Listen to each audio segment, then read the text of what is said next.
आज का जो Jammu and Kashmir light infantry regimental centre का जो परेड था, ये बहुत प्रोफेशनल तरीके से कंडक्ट किया है और इसके लिए बधाई है कि हमारा जो कमांडेंट साहब है, उनके ऑफिसर्स हैं, उनके जितने भी ड्रिल उस्ताद हैं और ख़ास तौर पर आज का 122 रिक्रूट ट्रेनिंग जो कैडर था उसके लिए। मुझे पता है कि ऐसा ड्रिल कंडक्ट करने में कितना मुश्किलात आता है, बहुत कोऑर्डिनेशन अच्छा था, उन सब के लिए बधाई। दूसरा मैं ये बताना चाहता हूँ कि आज का दिन में जम्मू एंड कश्मीर के हालात के बारे में कुछ शब्द बताना चाहता हूँ। एलसी के ऊपर फ़िलहाल हालात काफ़ी कंट्रोल में हैं। मैं बताना चाहता हूँ कि सीज़ फायर वायलेशंस थोड़ी बहुत हो रहे हैं, जो पाकिस्तान इन्फिल्ट्रेशन करने में उसको मदद मिलता है, बट उस इलाके में भी कुछ ही दिनों में कुछ कंट्रोल में आया है। और इस साल हम इन्फिल्ट्रेशन काफ़ी हद तक रोक पाए हैं। जैसे पिछली साल तकरीबन 130 आदमी इन्फिल्ट्रेशन हुए थे, इस साल ये फिगर 30 से कम है। इतना बदलावट आया है और मैं उम्मीद करता हूँ कि इसकी बदौलत अंदरूनी हालात में भी काफ़ी सुधार आएगा। हाल ही में आज सुबह केरन सेक्टर के अंदर नदी के पार, किशनगंगा के पार, आज ट्यूब के माध्यम से 4 AK-74 और काफ़ी तादाद का अम्यूनिशन आज पाकिस्तान ने हमारे इलाके में घुसने की कोशिश किया है और हमारे जवान जो सतर्क थे, हमारे सर्वेलेंस डिवाइसेस की बदौलत उस कैशे को आज हम पकड़ पाए हैं। ये मोटे तौर पे दर्शाता है कि पाकिस्तान की इरादों में कोई बदलावट नहीं आया है और आगे भी हम उनकी जो भी गलत इरादे हैं उसका इलाज हम करेंगे।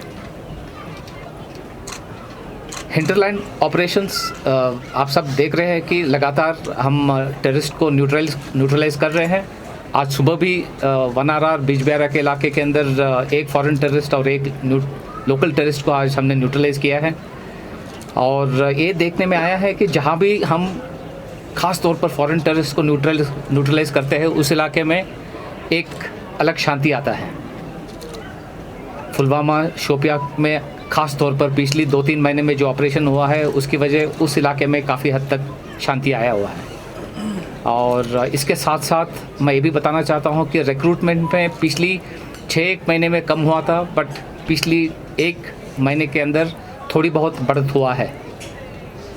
बट उसके साथ साथ जो मुझे उम्मीद नज़र आता है कि कई टेररिस्ट जो उस पार गए थे वो सरेंडर को शामिल हो रहा है, सरेंडर कर रहे हैं।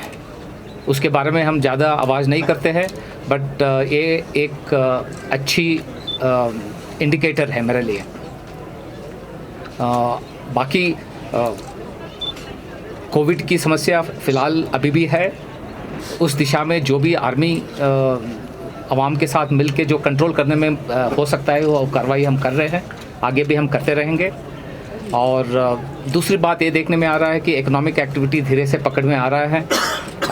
इस साल का एप्पल ट्रेड भी चालू हो गया है, पैडी कल्टीवेशन और हार्वेस्टिंग भी हो गया है और मुझे उम्मीद है कि धीरे धीरे से कश्मीर के अवाम अपना रास्ता पकड़ेंगे और खुशहाली की दिशा में आगे जाएंगे। हमारा इंट एजेंसीज़ के अनुसार तकरीबन 250 से 300 तक टेररिस्ट लॉन्च पैड में है पाकिस्तान की तरफ, बट उनका लगातार कोशिश की बावजूद हम उनको रोक पाए हैं अभी तक। ये सवाल मैंने मोटे तौर पे उत्तर दिया है कि साउथ कश्मीर में प्रॉब्लम नॉर्थ कश्मीर से थोड़ा सा ज़्यादा है, बट मेरे हिसाब से काफ़ी काबू में है। पिछली 15 दिन में रिक्रूटमेंट में कमी हो गया है, 1 महीने पहले उससे थोड़ा सा बढ़ गया था और मुझे उम्मीद है कि इधर की जो नौजवान हैं उनको जो रास्ता सही है वो नज़र आएगा और हम उम्मीद रखते हैं कि ये जो सिलसिला है वो उसमें कटौती आएगा। मेरे हिसाब से हार्वेस्टिंग से ज़्यादा ताल्लुकात नहीं है।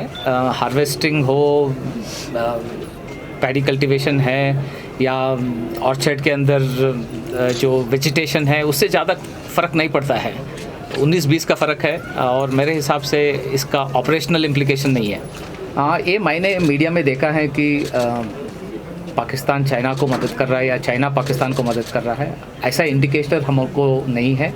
बट आप सबको जानकारी है कि सीपेक पाकिस्तान में चल रहा है और सीपेक की बदौलत चाइना का प्रेजेंस ज़रूर है पाकिस्तान में, but military cooperation in terms of equipment is there, but जो टैक्टिकल हालात में ऐसा मदद में हमको कुछ नज़र नहीं आ रहा है।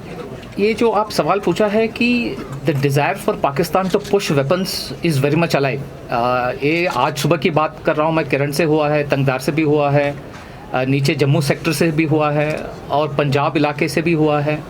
तो ये जो हथियार इधर अंदर घुसाने का मेन मकसद है कि कश्मीर की आवाम हमेशा उलझे रहे, इधर दहशतगर्दी रहे, और हमारा हमेशा इरादा है कि इस जो हथियार की जो सिलसिला है उसको रोक के रखें ताकि कम से कम हथियार हो और कम से कम नुकसान हो इधर आवाम को। और इसमें हमको ज़रूर आवाम की मदद चाहिए ताकि इस दहशतगर्दी की जो सिलसिला है उसको रोक पाएँ।